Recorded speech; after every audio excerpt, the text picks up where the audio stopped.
자, 이번 시간에는 19.6 자유에너지와 온도에 대해서 공부를 하겠습니다. 자, 우리가 열역학 제2법칙을 통해서 이 식을 얻어냈었죠. 델타 G는 델타 H-T 델타 S입니다. 그리고 당연히 표준 상태에서는 델타 G0는 델타 H0 T 델타 S0겠죠. 자, 이 식이 어디서 그냥 뚝 떨어진 게 아니죠. 우리가 열역학 제2법칙을 깁스 프리 에너지를 이용해서 식의 형태를 바꾼 거예요. 얘는 열역학 제2법칙을 그대로 얘기를 하고 있는 겁니다. 그리고 열역학 제2법칙에서 우주의 엔트로피가 자발성의 척도였듯이 여기서는 바로 델타 G가 자발성의 척도예요. 당연한 얘기지만 델타 G가 음수면은 걔는 정반응이 자발적으로 진행되죠. 델타 G가 양수면은 걔는 역반응이 자발적으로 진행되고 델타 G가 0이라면은 걔는 이미 평형에 도달해 있는 거예요. 자, 우리가 지금 보려고 하는 건 뭐냐면은 여기에 있는 이 자유에너지 델타 G가 온도에 따라서 어떠한 영향을 받느냐 이걸 지금 보려고 하는 겁니다. 자, 결론적으로 말씀드리면요. 델타 G는 온도에 아주 민감합니다.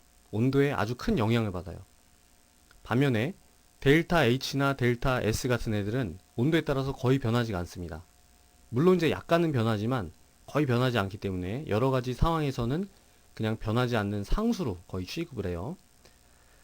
자, 그러면은 이 델타 G는 왜 이렇게 온도에 따라서 큰 영향을 받느냐? 식을 보면 금방 알 수가 있죠. 델타 G는 델타 H 마이너스 T 델타 S다 이겁니다. 여기에 T가 이렇게 버젓이 들어가 있어요. 당연히 온도에 따라서 큰 영향을 받겠죠. 자, 델타 G의 크기나 부호는 델타 H나 델타 S의 값에 의해서도 영향을 받지만요. 온도에 따라서도 아주 크게 영향을 받습니다. 아주 중요한 상식이에요. 그러니까 결국은 뭔가요? 어떤 계가 있을 때 그 계가 온도가 어떠냐에 따라서 정반응이 자발적으로 진행될 수 있고요. 역반응이 자발적으로 진행될 수 있고 평형에 도달할 수도 있다 이거예요. 온도에 따라서 이 모든 자발성의 방향과 그 추진력이 달라질 수가 있다 이겁니다. 자, 요거를 우리가 구체적으로 하나하나 예를 들면서 생각을 해보죠. 자, 여기 표 19.4가 있는데요. 보겠습니다. 델타 G는 델타 H-T 델타 S죠. 자, 요 식을 가만히 보면은 우리가 뭘 할 수 있냐면요. 델타 G의 부호는 델타 H랑 T 델타 S의 경쟁에 의해서 결정이 됩니다. 이 두 항이 서로 마이너스로 연결되어 있죠. 만약에 델타 H가 훨씬 크다. 절대값이 훨씬 크면은 델타 G의 부호는 델타 H에 의해서 결정이 돼요. 그리고 만약에 T 델타 S가 훨씬 크다. 그러면은 델타 G의 부호는 T 델타 S에 의해서 결정이 됩니다. 자, 이제 구체적으로 예를 들어보죠. 델타 H랑 델타 S가 둘 다 플러스다. 이런 게 뭘까요? 흡열 반응이면서 엔트로피가 증가한다. 뭐가 있을까요? 바로 얼음이 물로 녹는 반응이 이런 예죠. 얼음이 물로 녹으면서 열을 흡수하고 그 다음에 무질서도는 증가합니다. 자, 이런 반응에 대해서 낮은 온도였을 때는 어떨까요? 낮은 온도. 낮은 온도에서는요. 요 T가 작은 거죠. T가 작으면 T 델타 S도 작습니다. 얘를 무시할 수가 있는 거예요. 얘가 이기는 거죠. 그러면은 델타 G의 보는 바로 델타 H의 보 그대로가 되겠죠. 낮은 온도에서는 델타 G가 플러스가 됩니다. 자, 델타 G가 플러스다. 무슨 뜻이에요? 역반응이 자발적으로 일어나는 거죠. 자, 역반응 뭐예요? 물에서 얼음으로 자발적으로 언다 이겁니다. 당연한 얘기 아닌가요? 낮은 온도에서는 자발적으로 물이 얼음으로 언다. 당연한 얘기예요. 우리가 이런 당연한 사실을 열역학 제2법칙으로부터 확인할 수가 있는 겁니다. 자, 온도가 높아지면 어떻게 될까요? 온도가 높다. 그러면은 T 델타 S가 커지는 거죠. 그럼 델타 H를 이번에는 무시할 수가 있습니다. 자, T 델타 S는 델타 S가 양수니까 T 델타 S도 양수죠. 근데 이 옆에 마이너스가 붙어 있잖아요.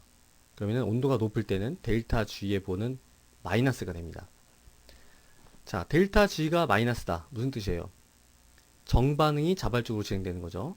이것도 당연합니다. 높은 온도에서는 자발적으로 얼음이 물로 녹아요. 당연한 얘기를 우리가 또 확인할 수가 있죠.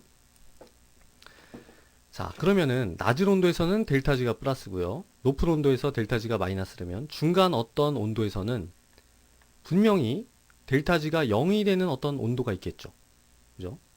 자, 그리고 우리가 표준 상태, 그러니까 일기압 상태라고 가정을 해보겠습니다. 자, 일기압 상태에서 델타 G가 0이라는 것은 평형에 도달해 있는 거죠. 물과 얼음이 서로 평형에 도달해 있는 그 온도. 이게 무슨 의미인가요? 그죠? 바로 얼음의 녹는 점입니다. 예, 녹는 점. 녹는 점, 어는 점 다 똑같은 얘기죠. 우리가 이 식을 이용하면은 이 얼음의 녹는 점을 이 식으로부터 계산할 수가 있어요. 자, 직접 해보겠습니다. 이렇게 얼음이 물로 녹는 반응에 대한 델타 H0는 얼마냐면은 6.01 kJ per 몰이에요. 요건 뭐 뒤에 다 나오는 겁니다. 그리고 델타 S는 얼마냐면은 당연히 얘도 양수겠죠? 22 줄 per K 몰입니다. 자, 여기서 조심해야 될 게 뭐예요? 엔탈피나 깁스 프리 에너지는 이렇게 킬로줄로 표시가 되죠. 근데 엔트로피는 그냥 줄입니다. 조심하셔야 돼요. 자, 얘가 평형에 도달을 했다. 그럼 당연히 델타 G는 0이 되는 거고요. 델타 G가 0이 되는 그 온도 빼기 T. 예. 이 등식을 만족시키는 이 온도. 이게 뭐라고요? 바로 얼음의 녹는 점이죠. 자, 이건 우리가 간단하게 계산할 수가 있습니다. T는 22분의 6010이겠죠. 킬로줄이니까 1000을 곱해줘야 됩니다. 자, 그럼 뭐가 나오냐면은 273K가 나와요. 자, 이게 뭡니까? 바로 0도씨가 되는 거죠. 예. 당연한 결과를 또 우리가 아주 구체적으로 얻을 수가 있었어요. 0도씨 일기압에서는 물과 얼음이 서로 평형이다. 바로 얼음의 녹는 점이 0도씨 일기압이다. 이거를 우리가 확인할 수가 있는 겁니다. 자, 연력학 제2법칙이 무슨 뜬구름 잡는 소리 같이 보였는데요. 이렇게 굉장히 구체적인 수치를 우리가 계산할 수가 있는 거죠. 자, 둘 다 마이너스일 때 생각해 볼까요? 델타 H도 마이너스, 델타 S도 마이너스입니다. 그럴 땐 어떨까요? 자, 이런 반응이 뭐가 있을까요? 델타 H가 마이너스니까 발열 반응이죠. 발열 반응이면서 엔트로피가 줄어듭니다. 뭐냐면은 바로 반대예요. 물이 얼음으로 어는 과정이 이렇습니다. 물이 얼음으로 얼 때 발열 과정이고요. 그 다음에 엔트로피는 감소하죠. 자, 이럴 때 낮은 온도에서는 어떨까요? 델타 GFO가. 지금은 이제 델타 G나 델타 G0를 여러분들이 별로 신경 쓸 필요가 없습니다. 자, 낮은 온도에서는 얘가 지는 거죠. T가 작으니까. 델타 HFO 그대로 델타 GFO가 결정이 되죠.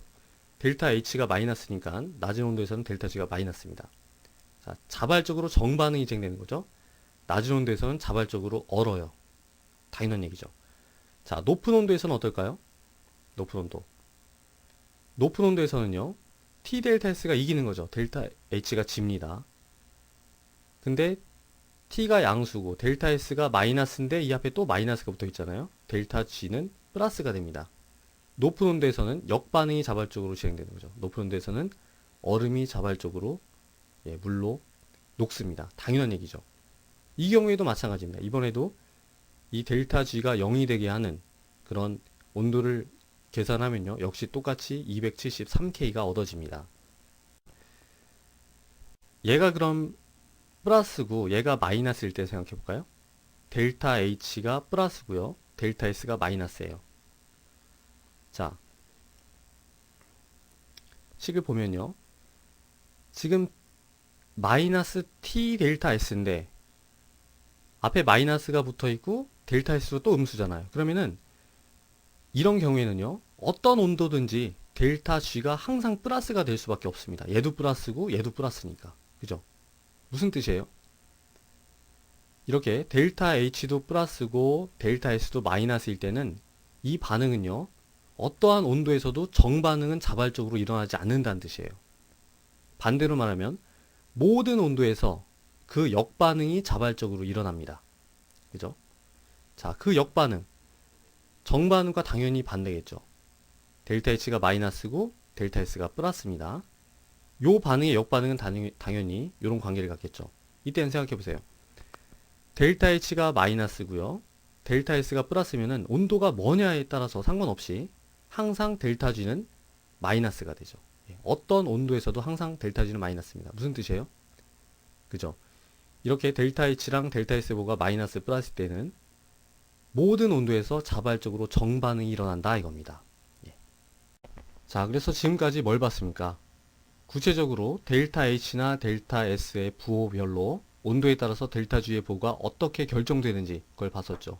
그리고 결론적으로 우리가 흔히 일상생활에서 접하는 그런 당연한 결과를 우리가 연력학 제2법칙에서 얻어낼 수가 있었어요. 온도가 높으면은 얼음은 녹고요. 온도가 낮으면은 물이 없니다. 그리고 거기서 한 걸음 더 나아가서요. 이렇게 단순해 보이는 식이지만은 구체적인 수치를 대입하면은 이렇게 얼음의 녹는 점이라는 그런 아주 구체적인 온도를 정확하게 얻을 수가 있었죠. 자, 얼음에만 해당되는 게 아닙니다. 모든 화학 반응에 또 모든 다른 물리적 반응에서도 다 적용을 할 수가 있는 거죠. 왜냐면 연력학 제2법칙은 굉장히 일반적인 법칙이기 때문에 그래요. 자, 그럼 이제 요거랑 관련된 연습 문제를 좀 풀어보겠습니다. 자, 연습 문제 19.2입니다. 어떤 반응이 있는데요. A가 B가 된 이런 반응이라고 하죠. 그 반응에도 당연히 델타 G는 델타 H-T 델타 S가 적용이 되겠죠. 자, 이 그래프는 뭐냐면은 온도에 따라서 이 델타 H랑 T 델타 S가 서로 어떻게 달라지는가 그걸 나타내는 그래프예요. 자, 뭘 할 수 있나요? 얘가 0점일 테니까요. 델타 H는 양수입니다. 양수고요. 얘가 계속 직선이죠. 델타 H는 온도에 따라서 거의 무관하다고 그랬죠. 자, 델타 S는 어떨까요? 델타 S도 양수입니다. 그리고 역시 직선인 걸로 볼 때 온도에 따라서 거의 무관한 걸 알 수가 있죠. 자, 그러면은 300K보다 낮은 온도, 이쪽 온도에서는 어떨까요? 지금 델타 H가 T 델타 S보다 크죠? 그럼 뭐가 이겨요? 델타 H가 이기고요. 델타 G가 양수가 됩니다. 그죠? 얘가 작으니까 델타 H의 보가 그대로 델타 G의 보가 되는 거죠. 자, 300K보다 높은 온도에서는 어떨까요? T 델타 S가 델타 H보다 절대값이 더 크죠? 그리고 얘가 마이너스니까 델타 G의 보는 마이너스가 됩니다. 자, 무슨 뜻이에요? 300K보다 낮은 온도에서는 역반응이 자발적으로 진행되고요. B가 A가 되는 거죠. 300K보다 더 높은 온도에서는 자발적인 반응, 자발적인 정반응, 그러니까 A가 B로 자발적으로 변합니다. 자, 300K에서는 어떨까요? 300K에서는 A랑 B랑 평형에 도달해 있는 상태예요. 그걸 우리가 이 그래프로부터 알 수가 있는 거죠. 그 다음 문제 보겠습니다. 자, 연습 문제 19.29인데요. 뭐냐면은 이 세 가지 반응에 대해서 아까 우리가 공부했던 이 네 가지 유형이 있었죠. 플러스, 플러스 마이너스. 그 중에 어디에 해당되는지 분류해라 이겁니다. 분류도 해보고 또 각 상황별로 델타 G의 보호가 온도에 따라서 어떻게 결정되는지 한번 생각을 해보죠.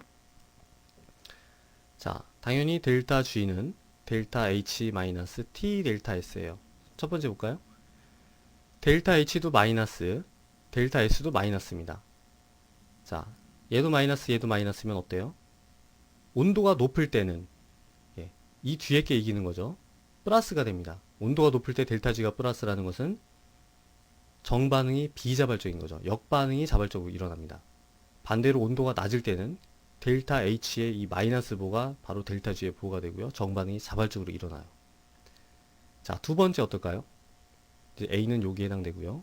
두 번째, 델타 H도 플러스, 델타 S는 마이너스네요. 얘가 플러스, 얘가 마이너스예요. 여기에 해당되는 거고요.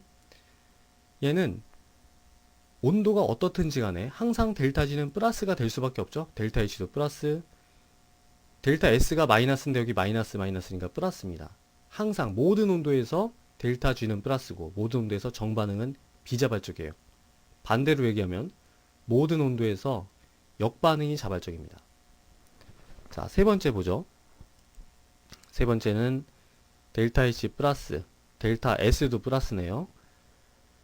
자, 둘 다 플러스니까 높은 온도에서는 델타 G가 마이너스가 됩니다.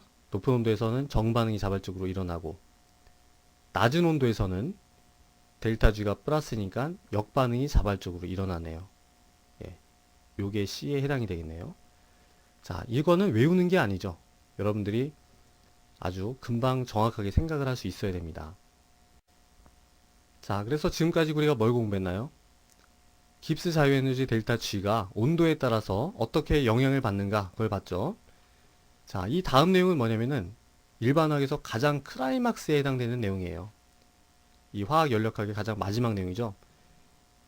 델타 G랑 평형상수 사이의 관계를 우리가 공부를 하게 됩니다. 그러니까 연력학과 그 전에 공부했던 평형이 만나는 순간이에요. 다음 시간에 자세한 내용을 보겠습니다.